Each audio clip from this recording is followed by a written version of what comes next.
The flame flickers once again in the darkness of forgotten history. Welcome back to the Ember Chronicles, where we refuse to let the past become ash. I'm your Chronicle Keeper, and tonight we investigate one of America's most troubling cases of evidence destruction. This is Chronicle number 2, The Burning Archive. If our investigation into the vanished lighthouse keepers of Flannan Isles moved you to seek more hidden truths, make sure you're subscribed with notifications on. And for those who wish to support our deep research into America's darkest secrets, consider joining our Flame Keepers on Patreon, where exclusive content and early access await those dedicated to preserving these crucial stories. Tonight, we journey to Washington, D.C., to a federal warehouse that housed thousands of boxes containing some of the most sensitive documents in American history. On November 13, 1973, this facility erupted in flames that destroyed evidence related to the assassination of President John F. Kennedy. Investigations into organized crime and classified intelligence operations spanning 3 decades. The official cause was listed as electrical failure,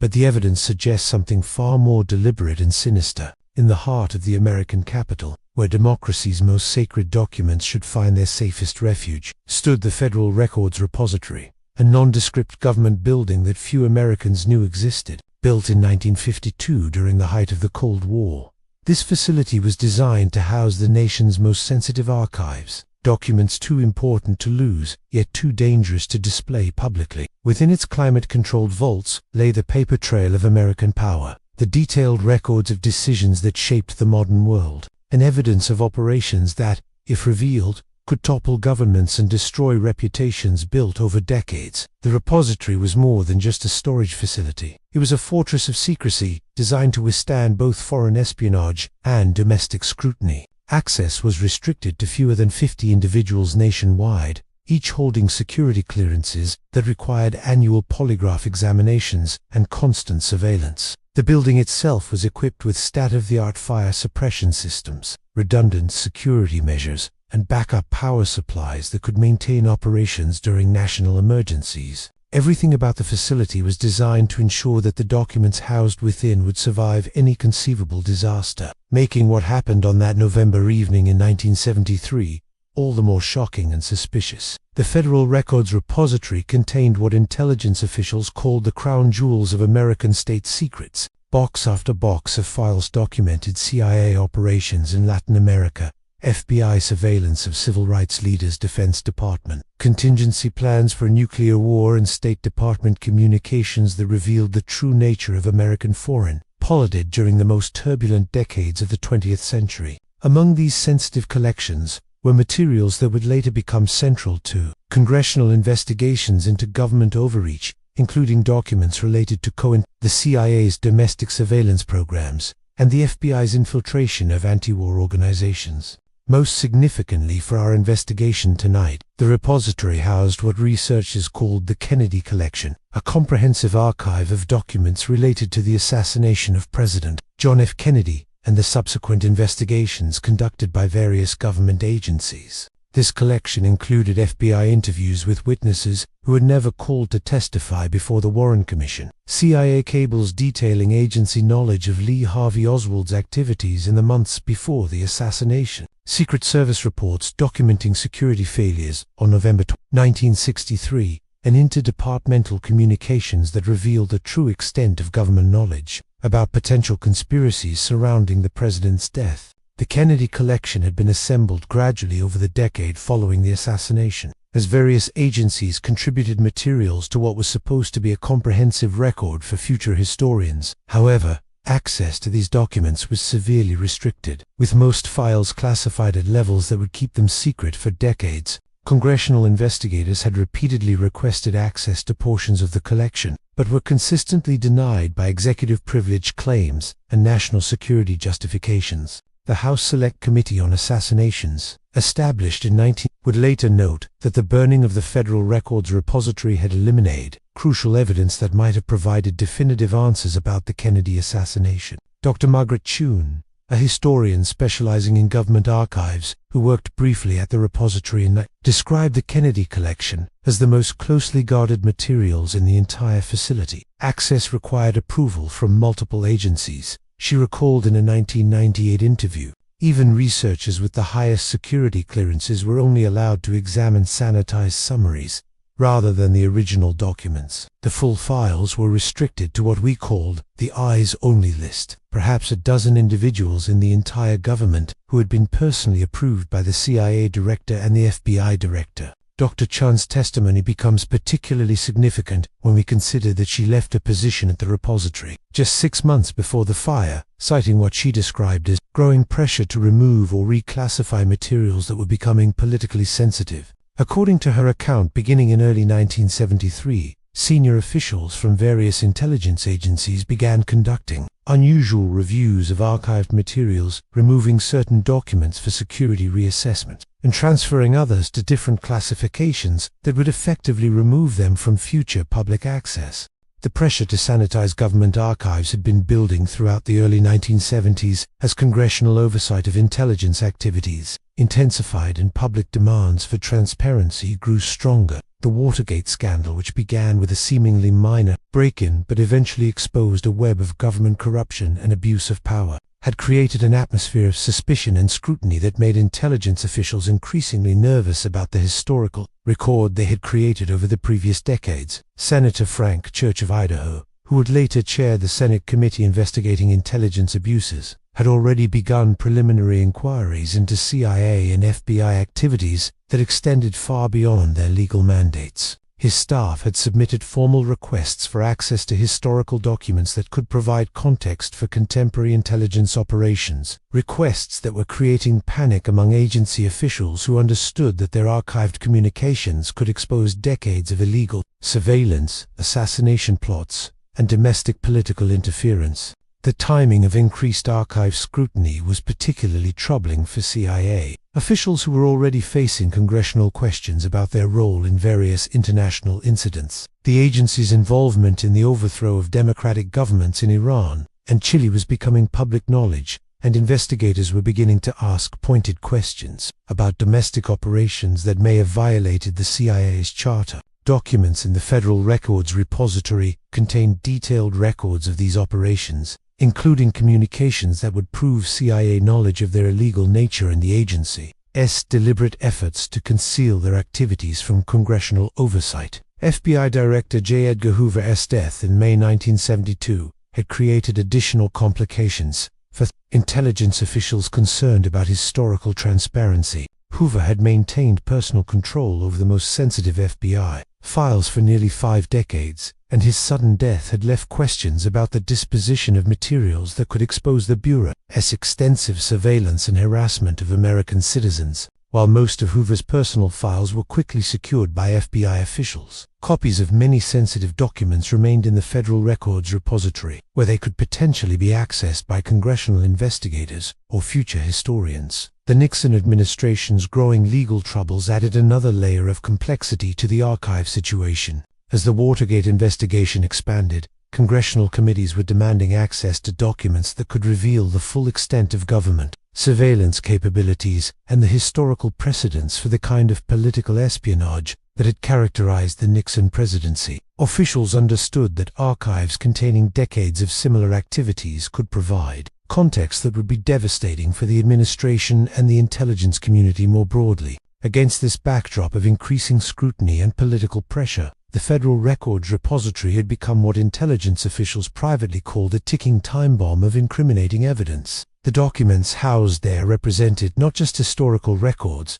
but potential evidence in criminal proceedings and congressional investigations that could fundamentally alter the balance of power between the intelligence community and democratic oversight. Something had to be done to neutralize this threat, and the solution would prove to be as dramatic as it was devastating. The man responsible for day-to-day operations at the Federal Records Repository was Thomas Morrison, a career civil servant who had spent 23 years managing government archives and had earned a reputation for meticulous attention to security, protocols, and proper document handling. Morrison had overseen the repository since its establishment in 1950 and was considered one of the government's most trusted custodians of classified materials. His personal integrity was beyond question. His security clearance had never been challenged, and his dedication to preserving the historical record was well known throughout the intelligence community. Morrison's dedication to his responsibilities makes his behavior in the weeks leading up to the fire particularly puzzling and significant. According to colleagues, beginning in early November 1973, Morrison became increasingly agitated and withdrawn, expressing concerns about political pressure to modify archive contents and requests from above that violated established protocols for document preservation. He confided to his deputy, Sarah Williams, that he was being asked to facilitate access for officials who lacked proper clearances and to remove materials without following standard procedures for reclassification or transfer. Sarah Williams, who worked closely with Morrison for over 8 years, later testified to congressional investigators that her supervisor's demeanor changed dramatically in the final weeks before the fire. Tom was always calm and methodical, she recalled, but starting in early November, he seemed nervous, almost frightened. He began working late hours alone in the archive, which was very unusual. When I asked about it, he said he was conducting a special inventory at the request of people who usually make requests. That phrase stuck with me, because Tom never spoke in such vague terms about anything.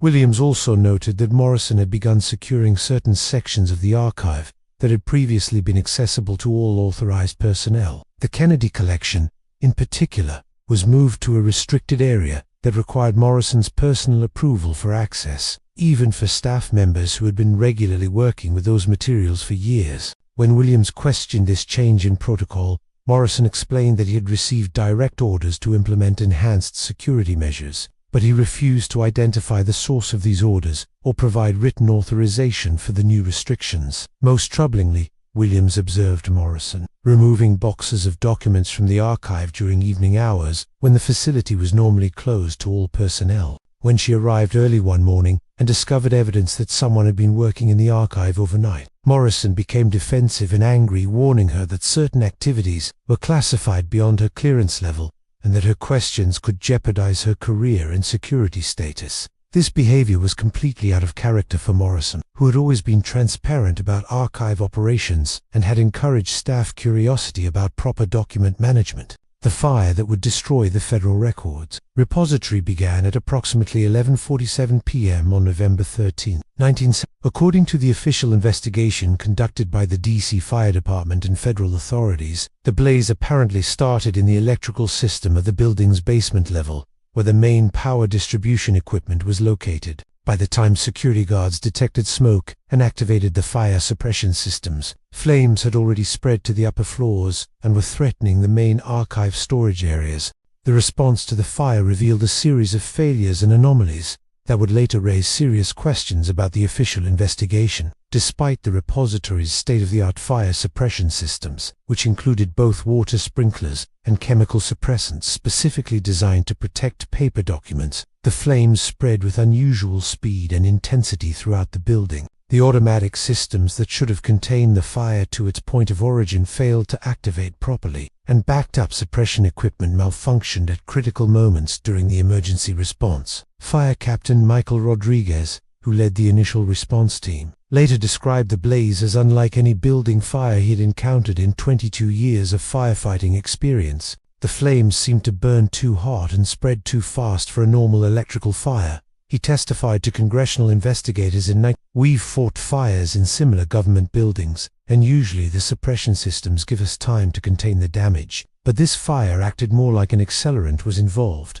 though our investigation found no evidence of arson materials." Captain Rodriguez's team faced additional obstacles that hampered their firefighting efforts and contributed to the eventual total loss of the building. Security protocols required that all firefighting personnel undergo immediate background checks before entering the facility, a process that delayed the arrival of additional crews for over 30 minutes.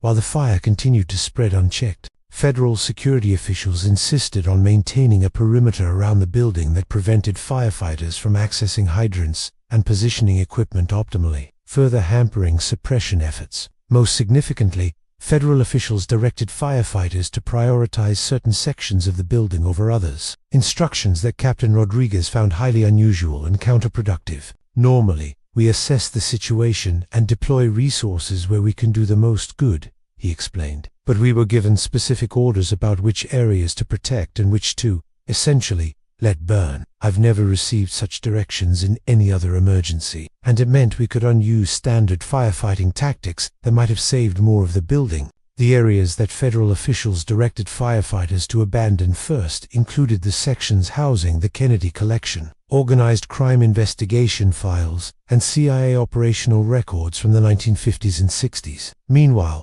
resources were concentrated on protecting administrative records, personnel files, and budget documents that contained relatively routine information. This prioritization ensured that the most politically sensitive materials were among the first to be destroyed, while less controversial documents were preserved. Thomas Morrison was not present during the fire. Having left the facility earlier that evening after what colleagues described as an unusually brief workday, Morrison's absence was notable because, as facility director, he would normally have been contacted immediately about any emergency at the repository, and would have been expected to coordinate with firefighters about the location and sensitivity of various materials. Instead, Morrison was unreachable for over 6 hours after the fire began, and when he finally arrived at the scene, the building was already a total loss. Morrison's behavior during and after the fire raised additional suspicions among repository staff and congressional investigators. Rather than expressing shock or dismay at the destruction of materials he had spent decades protecting,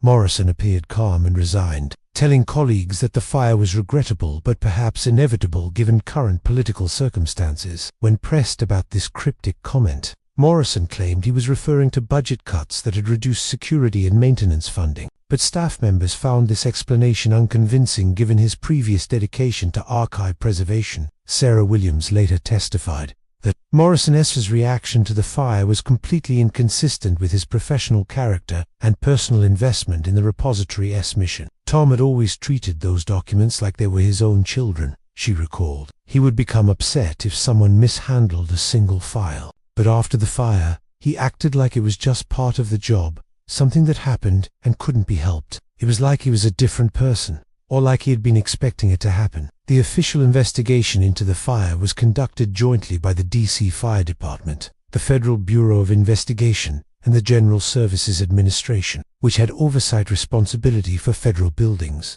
The investigation concluded that the fire had been caused by an electrical malfunction in the building's aging power distribution system, specifically a transformer failure that created an electrical arc sufficient to ignite nearby materials. The report noted that the building's electrical systems had not been updated since construction in 1952, and that several components were operating beyond their recommended service life. However, the investigation's findings were immediately challenged by independent experts and congressional staff members who pointed out numerous inconsistencies and unanswered questions. Dr. James Patterson, an electrical engineer who reviewed the official report at the request of congressional investigators, noted that the described transformer failure should have triggered circuit breakers. That would have isolated the problem and prevented the spread of electrical fire. The fact that these safety systems failed simultaneously with the fire suppression equipment suggested either extraordinary coincidence or deliberate sabotage.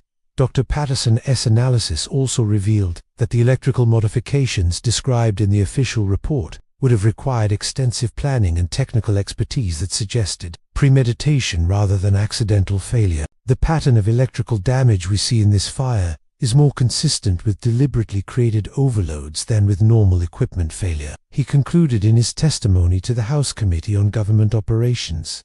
The timing and sequence of system failures appears to have been designed to maximize damage while minimizing the possibility of effective response. The FBI's portion of the investigation was particularly controversial because the Bureau had obvious conflicts of interest regarding many of the documents destroyed in the fire. FBI files housed at the repository included materials that could have exposed decades of illegal surveillance, political harassment, and civil rights violations that were already becoming subjects of congressional inquiry. The Bureau's investigation of its own potential culpability in destroying evidence was inherently problematic. Yet federal officials insisted that the FBI's expertise in arson investigation made their participation essential. FBI Special Agent Robert Chun, who led the Bureau's investigation of the fire, concluded that there was no evidence of criminal activity or deliberate destruction of federal property. However, Chun's investigation was notably brief and superficial, lasting only 6 weeks and involving interviews with fewer than 20 individuals.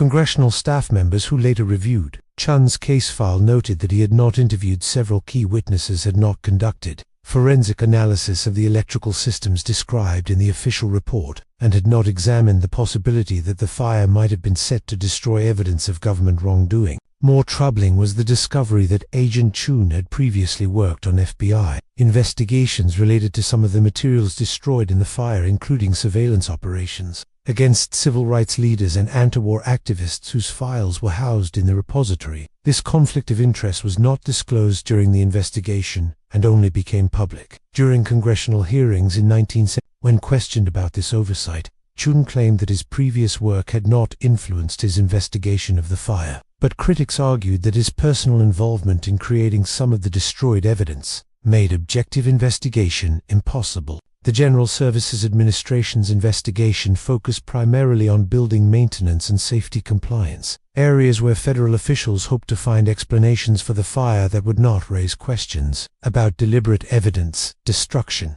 GSA investigators documented numerous maintenance deficiencies and safety violations that could have contributed to fire risks, including outdated electrical systems, inadequate ventilation, and insufficient fire suppression equipment. However, these findings raised additional questions about why such deficiencies had been allowed to persist in a facility housing such sensitive materials. GSA records revealed that the Federal Records Repository had been scheduled for major renovations and electrical system upgrades beginning in early 1974, work that would have addressed many of the safety issues identified after the fire. The timing of the fire, just months before these improvements were scheduled to begin, struck many observers as suspiciously convenient for anyone hoping to destroy evidence before enhanced security and fire protection measures were implemented. The congressional response to the Federal Records Repository fire was initially muted, as legislators were preoccupied with the ongoing Watergate investigation and the impeachment proceedings against President Nixon.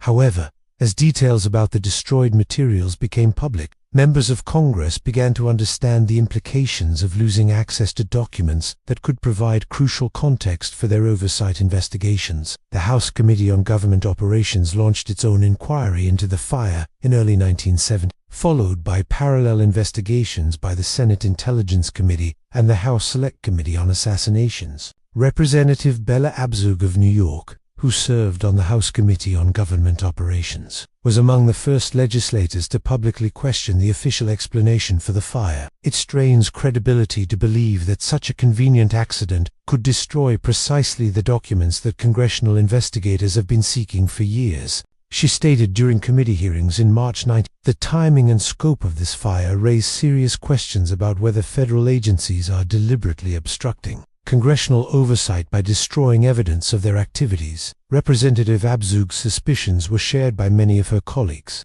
particularly those who had been working to investigate intelligence community abuses and government secrecy. The fire had eliminated access to materials that could have provided historical context for contemporary oversight investigations, effectively preventing Congress from understanding the full scope of intelligence activities that may have violated federal law and constitutional protections. This loss of evidence would hamper congressional investigations for decades and contribute to ongoing disputes about the extent of government accountability. The House Select Committee on Assassinations, established in 1976 to re-examine the deaths of President Kennedy and civil rights leader Martin Luther King Jr., found its work significantly hampered by the loss of documents in the repository fire. Committee Chairman Louis Stokes noted in the committee's final report that the destroyed materials had included FBI files on individuals connected to the Kennedy assassination, CIA communications about agency knowledge of Lee Harvey Oswald, and Secret Service reports that had never been reviewed by the Warren Commission. The loss of these materials made definitive conclusions about conspiracy theories virtually impossible and left crucial questions permanently unanswered. Dr. Michael Kurtz, a historian who served as a consultant to the House Select Committee on Assassinations, described the impact of the repository fire as catastrophic for historical understanding of the Kennedy assassination. "We lost access to documents that could have provided crucial insights into government knowledge and potential cover-up activities," he explained in a 1998 interview. The destroyed materials included witness interviews, agency communications, and investigative reports that had never been made public. Without access to these primary sources, researchers are left to speculate about events that might have been definitively documented. The loss of organized crime investigation files was equally devastating for ongoing law enforcement efforts and congressional oversight of FBI activities. The repository had contained decades of surveillance reports, wiretap transcripts, and investigative files related to major crime families and their connections to legitimate businesses and political organizations. These materials were crucial for understanding the scope and effectiveness of federal law enforcement efforts against organized crime, as well as potential corruption and conflicts of interest within law enforcement agencies themselves. FBI files destroyed in the fire had documented extensive surveillance of civil rights leaders, anti-war activists, and political dissidents that formed the foundation of what would later be revealed as the COINTELPRO program. The loss of these materials made it impossible for congressional investigators to fully understand the scope of FBI political surveillance and harassment activities, limiting their ability to provide effective oversight and ensure that such abuses would not be repeated. Victims of FBI harassment who sought documentation of their treatment found that crucial evidence had been conveniently destroyed just as congressional investigations were beginning to expose the extent of government surveillance activities. The international implications of the repository fire were also significant, as the destroyed documents had included CIA operational files related to covert activities in dozens of countries. These materials contained evidence of agency involvement in assassinations, coups, and other interventions that violated international law and contradicted public statements about American foreign policy. The loss of these documents made it impossible for congressional investigators to fully assess the scope of CIA activities or provide effective oversight of agency operations that continued to shape American relationships with foreign governments. Intelligence officials privately acknowledged that the destruction of these sensitive materials had significant operational benefits for the CIA and other agencies facing increased congressional scrutiny. Internal CIA communications obtained through later Freedom of Information Act requests revealed that agency officials viewed the fire as fortuitous and helpful for ongoing operational security. While these communications stopped short of suggesting agency involvement in the fire, they demonstrated that intelligence officials understood and appreciated the investigative obstacles created by the loss of historical documentation. The repository fire also had lasting implications for government transparency and public access to historical records. The destroyed materials would have become subject to declassification and public release under various federal laws governing the eventual disclosure of government documents. The fire effectively prevented public access to materials that could have provided crucial insights into government decision-making during some of the most turbulent and controversial periods in American history. This loss of historical evidence has contributed to ongoing debates about government secrecy and democratic accountability. Federal efforts to reconstruct the destroyed records were limited and largely unsuccessful. While some agencies claimed to have duplicate copies of certain documents, these materials were often heavily redacted or incomplete versions that lacked the detail and context of the original files. Other agencies claimed that backup copies had never been created for security reasons, or that duplicate materials had been lost or destroyed through routine records management procedures.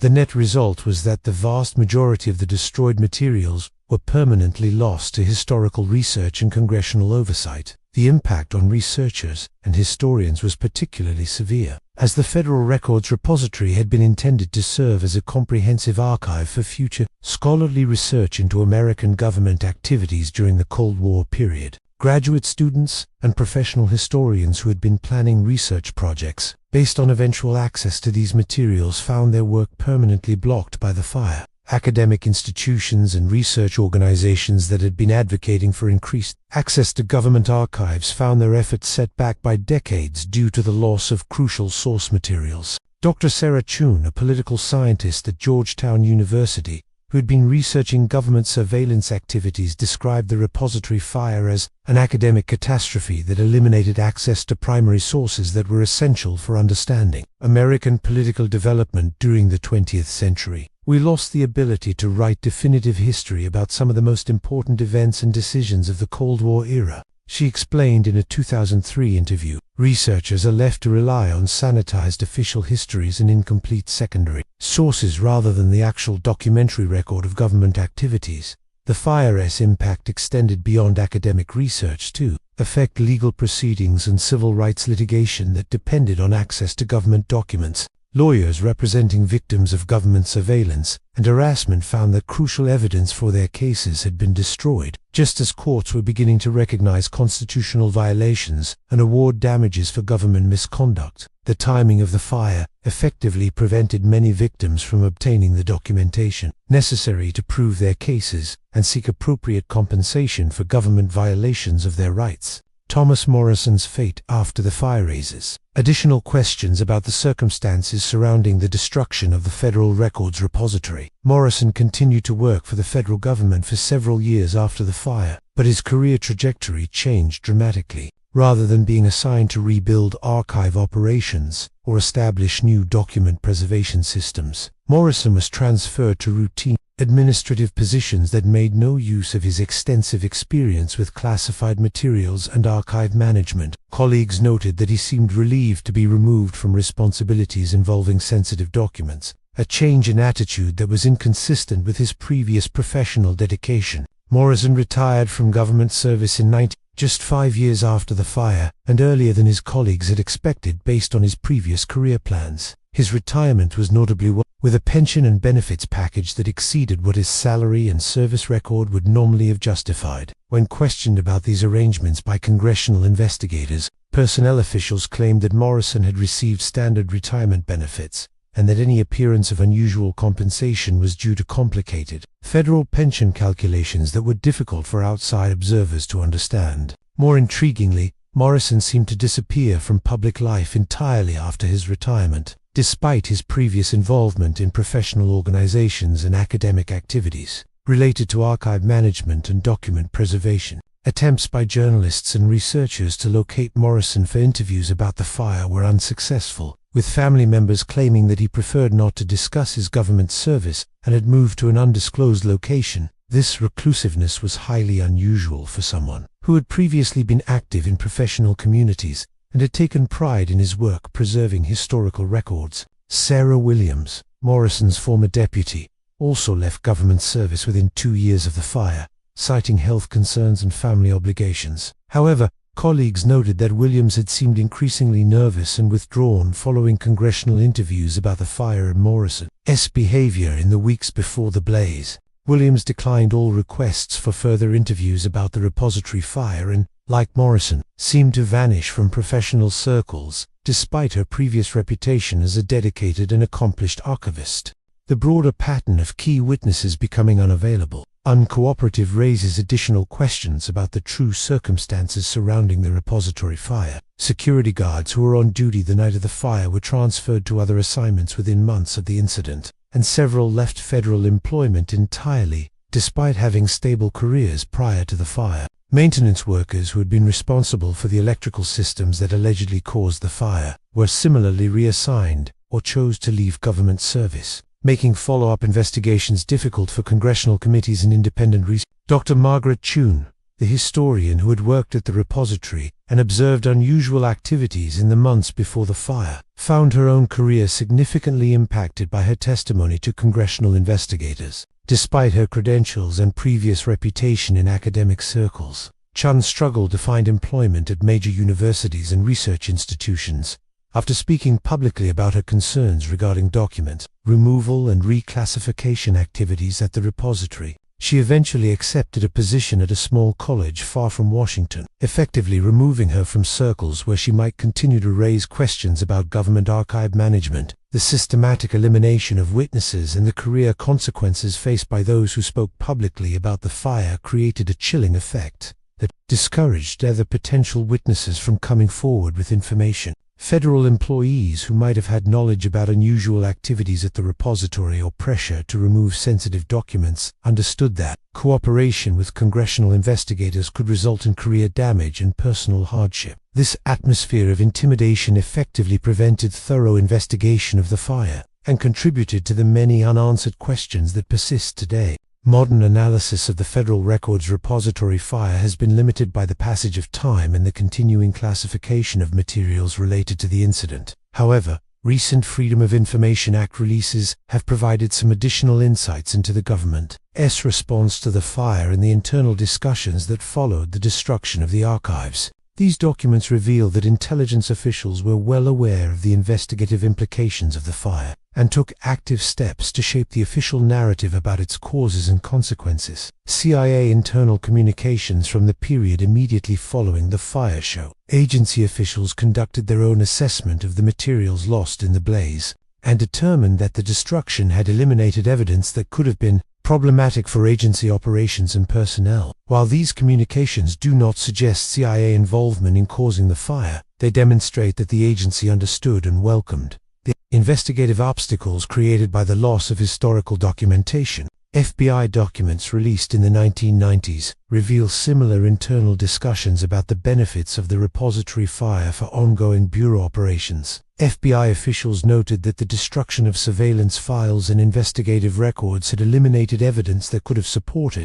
civil rights lawsuits and congressional investigations into bureau activities. Like their CIA counterparts, FBI officials did not admit to any role in causing the fire, but they clearly understood that the loss of historical records served their institutional interests. The timing of the Federal Records Repository fire continues to raise suspicions among researchers and investigators who study government secrecy and transparency issues. The destruction occurred at a moment when congressional oversight of intelligence activities was intensifying and public demands for government accountability were reaching new heights. The fire eliminated access to materials that could have provided crucial evidence for multiple ongoing investigations and permanently altered the historical record of American government activities during the Cold War period. Congressional investigations into the fire were ultimately inconclusive, hampered by limited cooperation from executive branch agencies and the systematic unavailability of key witnesses. The House Committee on Government Operations concluded that while the official explanation for the fire was plausible,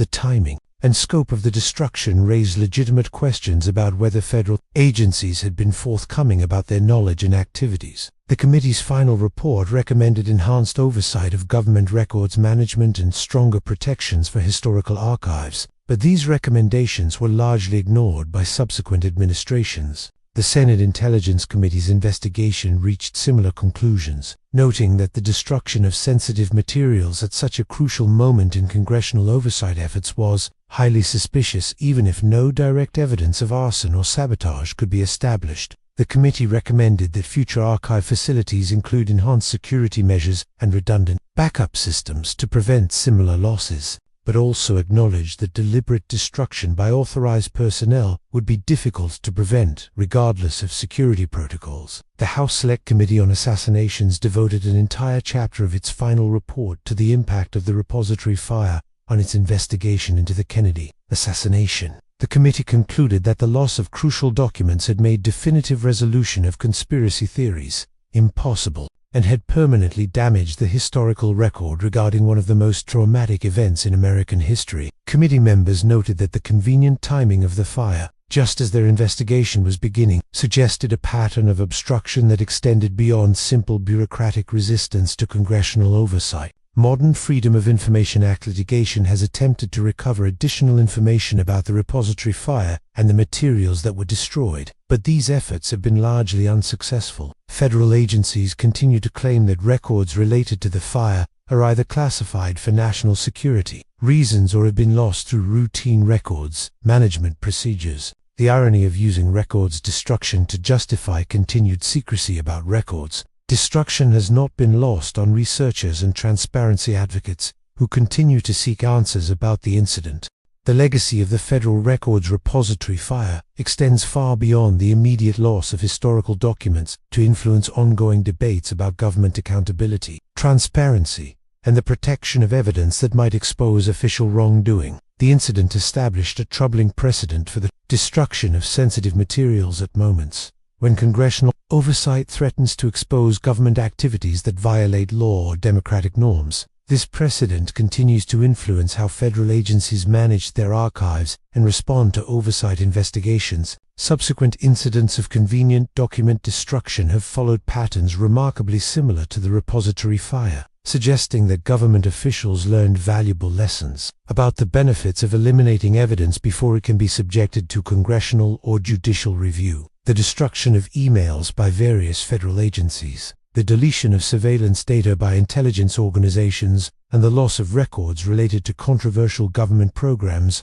all echo the circumstances surrounding the 1973 fire. The repository fire also demonstrated the limitations of congressional oversight when executive branch agencies are willing to destroy evidence rather than submit to democratic accountability. The incident showed that legislative investigations depend entirely on access to documentary evidence, and that the destruction of records can effectively prevent oversight regardless of congressional determination to uncover wrongdoing. This lesson has not been lost on subsequent administrations facing congressional investigations into their activities. The impact on public trust in government has been similarly lasting and significant. The repository fire occurred during a period when American confidence in federal institutions was already declining due to the Vietnam War and the Watergate scandal. The convenient destruction of evidence that could have provided answers to crucial questions about government activities further eroded public faith in official explanations and democratic accountability. This erosion of trust continues to influence American political discourse and public skepticism about government. Claims of innocence or ignorance regarding controversial events, academic and journalistic investigations into government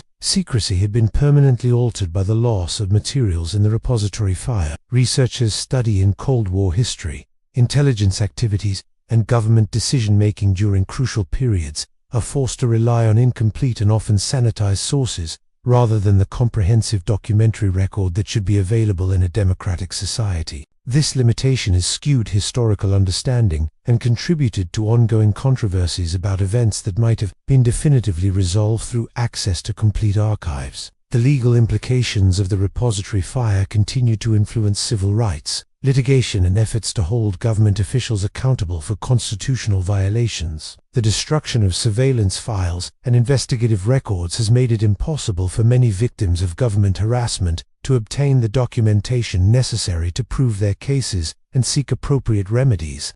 This loss of evidence has effectively provided immunity for government officials who violated citizens' rights during the period covered by the destroyed archives. Intelligence and law enforcement agencies have used the repository fire as justification for maintaining even tighter control over sensitive documents and resisting congressional and public demands for transparency. Officials argue that the risk of document destruction through accident or attack requires that access to sensitive materials be severely limited, even for legitimate oversight purposes. This argument conveniently ignores the possibility that the fire was deliberately set to destroy evidence, instead using the destruction as justification for increased secrecy. The technological and procedural changes implemented after the repository fire have had mixed results in preventing similar losses of crucial evidence. While modern archive facilities include enhanced fire suppression systems and digital backup procedures, these improvements do not address the fundamental problem of deliberate destruction by authorized personnel who have legitimate access to sensitive materials. Computer systems and digital archives can be compromised just as easily as paper documents, and the tools for electronic evidence destruction are arguably more sophisticated than those available to potential saboteurs in 1970. International observers and allies have also drawn lessons from the repository fire about the reliability of American commitments to transparency and accountability.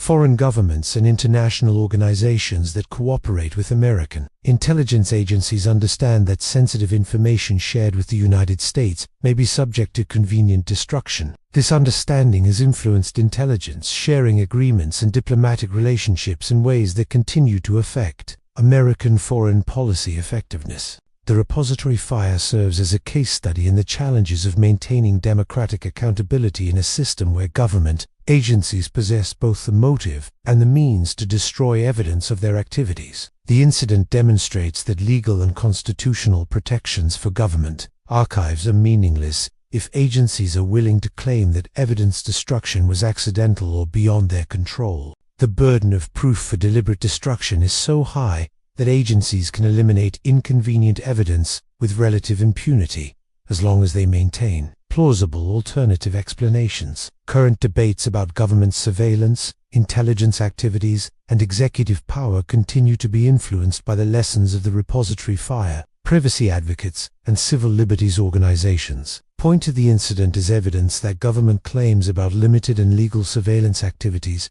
cannot be trusted when the supporting documentation can be conveniently destroyed. The fire has become a symbol of government willingness to sacrifice transparency and accountability rather than submit to democratic oversight of potentially illegal activities. The development of digital archives and electronic records management systems has created new vulnerabilities and opportunities for evidence destruction that echoed the circumstances of the repository fire. While digital systems can provide backup capabilities that were impossible with paper documents, they also enable rapid and comprehensive destruction of evidence that might take days or weeks to accomplish with physical archive. The recent phenomenon of government emails being automatically deleted and surveillance data being routinely purged demonstrates that the lessons of 1973 have been applied to modern records management in ways that continue to frustrate oversight efforts. Congressional oversight committees continue to encounter resistance from executive branch agencies that cite security concerns, an operational necessity to justify withholding documents, or claiming that relevant materials have been lost or destroyed. The precedent established by the repository fire has provided a template for agencies seeking to avoid accountability while maintaining plausible deniability about their motivations.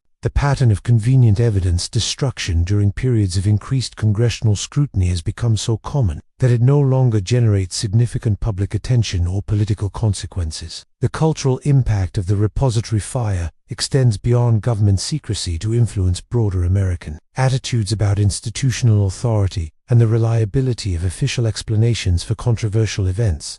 The incident contributed to a growing public skepticism about government claims and official investigations that continues to shape political discourse and democratic participation. This erosion of institutional trust has had lasting consequences. American democracy that extend far beyond the specific materials lost in the 1973 fire. Educational institutions and academic researchers have been forced to adapt their methodologies and research goals to account for the permanent loss of crucial primary sources. Graduate programs in history and political science now include training on how to conduct research when key documents have been destroyed or remain classified indefinitely. This adaptation represents a fundamental change in how scholars approach the study of American government and politics, acknowledging that comprehensive documentary evidence may never be available for some of the most important events and decisions in recent history. The repository fire has also influenced the development of alternative research methodologies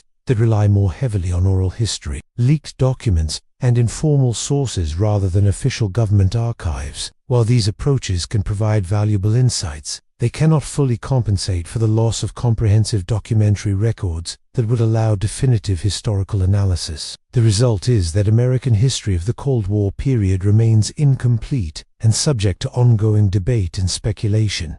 That might have been resolved through access to complete archives. International academic and policy communities have similarly adapted to the limitations created by the repository fire and similar incidents of evidence destruction. Foreign scholars studying American foreign policy and intelligence activities, who understand that official U.S. archives may not contain complete or accurate records of American government activities. This understanding has led to greater reliance on foreign archives and intelligence services for documentation of American activities, creating dependencies on sources that may have their own political motivations for releasing or withholding information. The media's coverage of the repository fire established patterns of reporting on government secrecy and evidence destruction continue to influence journalistic practices today. The incident demonstrated the difficulty of investigating stories when key evidence has been destroyed and official sources claim ignorance or innocent explanations for suspicious circumstances. Journalists learned that government agencies could effectively limit investigation by destroying evidence and then claiming that the absence of documentation proved the absence of wrongdoing,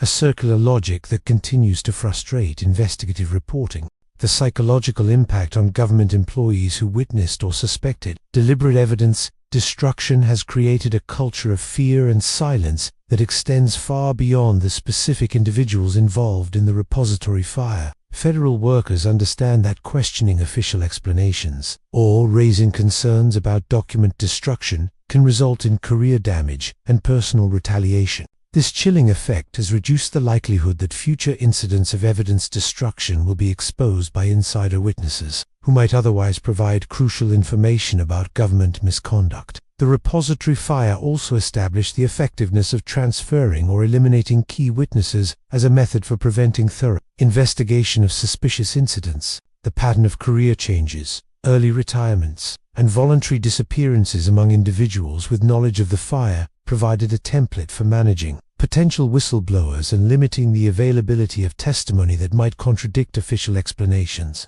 This approach has been replicated in subsequent controversies involving government secrecy and evidence destruction. Legal scholars and constitutional experts have debated the implications of the repository fire for the separation of powers and the effectiveness of legislative oversight of executive branch activities. The incident demonstrated that congressional investigations can be effectively neutralized through the destruction of evidence, regardless of legislative determination to exercise oversight responsibilities. This limitation on congressional power has contributed to ongoing debates about the balance between executive secrecy and democratic accountability. The fire's impact on judicial proceedings has been similarly significant, as courts have been forced to make decisions about government liability and constitutional violations without access to complete documentary evidence. Judges have struggled to balance the government's claims that documents were accidentally destroyed against circumstantial evidence suggesting deliberate obstruction of justice. The legal precedents established in cases affected by the repository fire continue to influence how courts evaluate government claims about missing or destroyed evidence.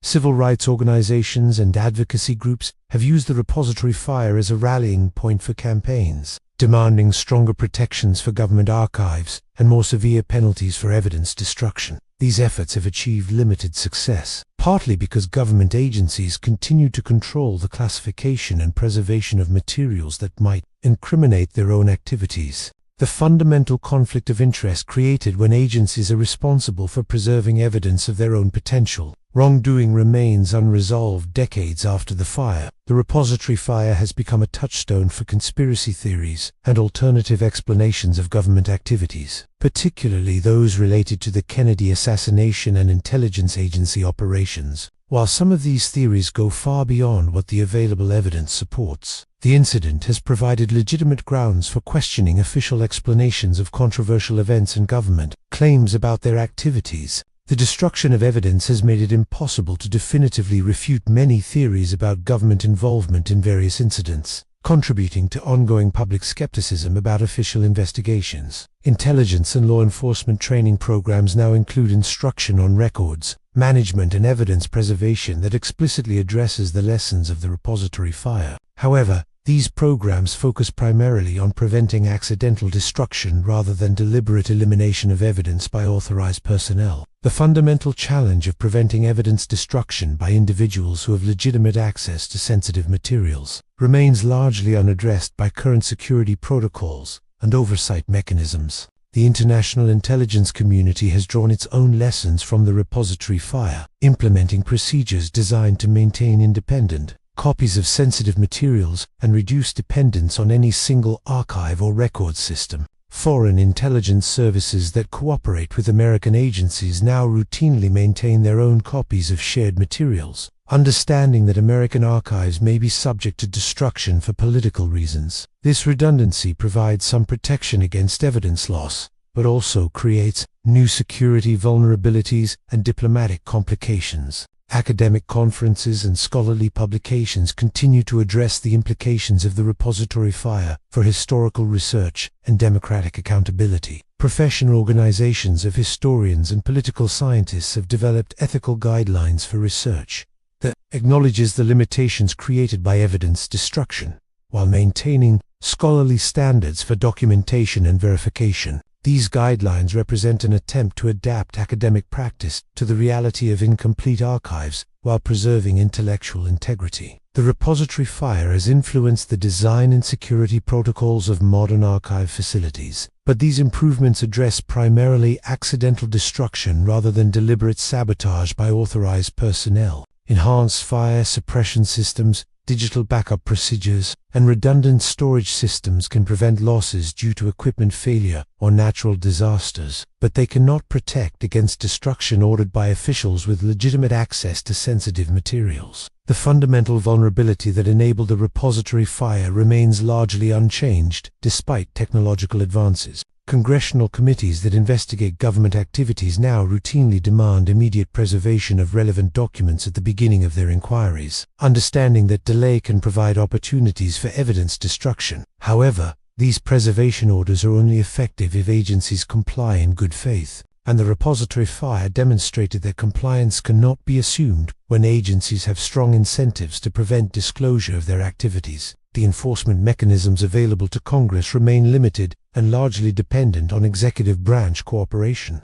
The broader implications of the repository fire for American democracy extend beyond the specific materials that were lost to influence. Fundamental questions about government accountability and the possibility of effective oversight in a system where agencies control their own evidence. The incident demonstrated that democratic institutions depend on access to complete and accurate information, and that the destruction of evidence can effectively nullify constitutional protections and legal safeguards, regardless of their theoretical strength. Public opinion research conducted since the repository fire has shown persistent skepticism about government explanations for controversial events and widespread belief that federal agencies regularly destroy evidence to avoid accountability. This skepticism has influenced electoral politics, policy debates, and public support for government institutions in ways that continue to shape American political culture. The erosion of trust that began with Vietnam and Watergate was significantly accelerated by incidents like the repository fire, demonstrated government willingness to sacrifice transparency rather than submit to democratic oversight. The repository fire has also influenced international perceptions of American commitment to democratic values and the rule of law. Foreign observers and allies understand that American government claims about respect for constitutional protections and legal procedures may be undermined by evidence destruction and institutional. This understanding has affected diplomatic relationships, intelligence, cooperation, and international support for American leadership on governance and human rights issues. Educational curricula in American government and civics have been forced to address the limitations of constitutional protections when evidence of violations can be conveniently destroyed. Students learn about the theoretical framework of checks and balances, while also understanding that these mechanisms depend on access to information that may be deliberately eliminated by the agencies being investigated. This knowledge has contributed to widespread cynicism about government institutions among younger Americans who have grown up understanding the gap between democratic ideals and institutional realities. The repository fire serves as a case study in the challenges of investigating government misconduct when the primary evidence is controlled by the agencies under investigation. The incident demonstrated that traditional investigative methods designed for private sector misconduct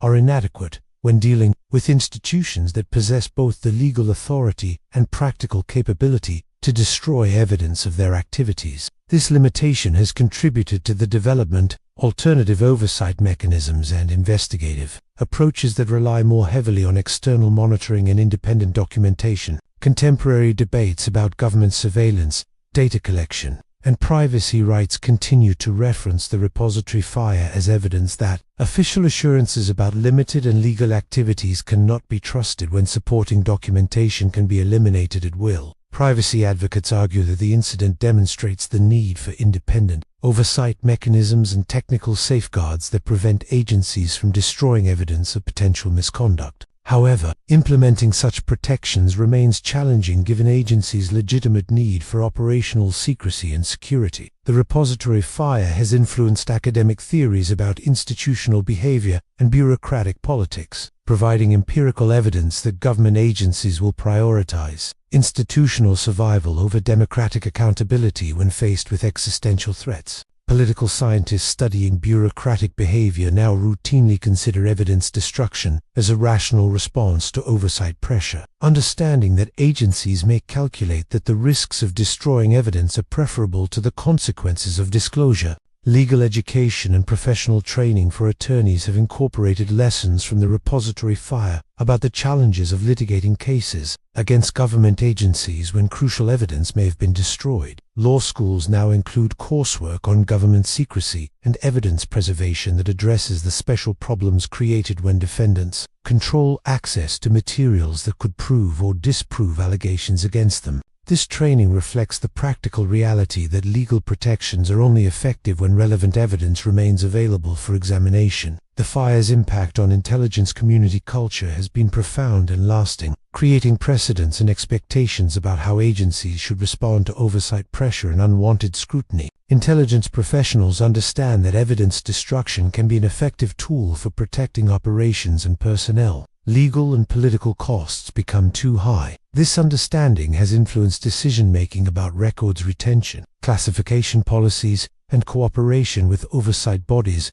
in ways that continue to affect government transparency. International organizations and human rights groups have pointed to the repository fire as evidence that American claims about commitment to transparency and accountability are undermined by institutional practices that prioritize secrecy over democratic values. These criticisms have influenced the United States' participation in international governance initiatives and efforts to promote democratic institutions in other countries. The credibility gap created by incidents like the repository fire continues to affect American soft power and moral authority in international relations. And so another chronicle is preserved from the ashes of time. The burning of the Federal Records Repository may never be fully explained, but its impact on American democracy and historical understanding is undeniable. The destruction of crucial evidence at such a pivotal moment in our nation's reckoning with government secrecy serves as a stark reminder. Democracy depends not just on laws and institutions, but on the preservation of truth itself. Thank you for joining me on this investigation,